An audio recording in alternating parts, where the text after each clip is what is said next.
এখানে আমি সিম আলু করব। কিছুটা গোবিন্দভোগ চাল আমি জলে ভিজিয়ে রেখেছি, আর এই জলেতে আমি গোটা টমেটো, হাফ ইঞ্চি আদার কুচি, 4টে শুকনো লঙ্কা সেদ্ধ করে নেব।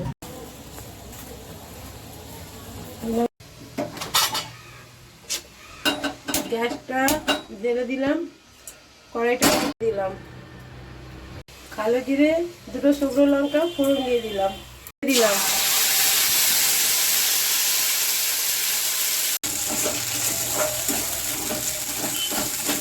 টমেটো, শুকনো লঙ্কা, আদা, কাঁচা লঙ্কা আর গোবিন্দভোগ চালের দিয়ে মশলাটা পেস্ট। জিরে গুঁড়ো দিয়ে দিলাম, মতো হলুদ দিয়ে দিলাম, সিম সব একসঙ্গে দিয়ে দিলাম।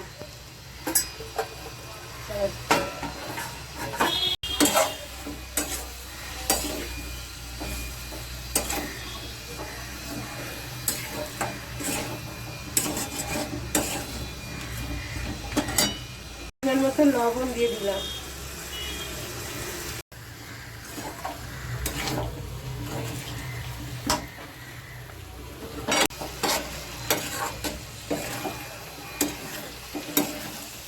ঢাকা চাপা দিয়ে আমি করছি। সিমটা একটু মজতে গেলে এখনো আরও একটা উপকরণ পড়বে। এখানে আমি কিছুটা পনিরকে হাতে ম্যাশ করে করে দিয়ে দিলাম।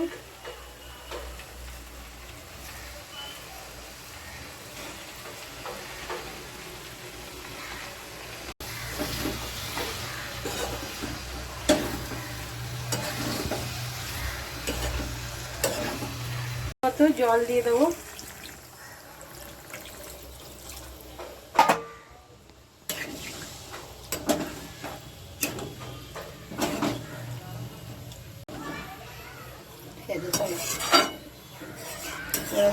আর একটু সেদ্ধ করে নেবো।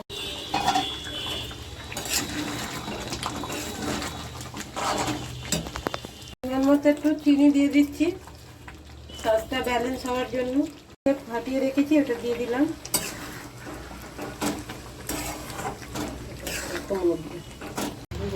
চামচ ঘি দিয়ে দিলাম,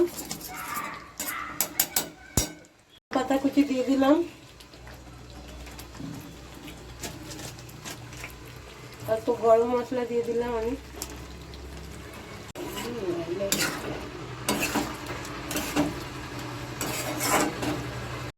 রেসিপিটা ভালো লাগলে কমেন্ট করবেন, শেয়ার করবেন, আর একটা লাইক অবশ্যই করবেন, আমাকে এগিয়ে যেতে সাহায্য করবেন।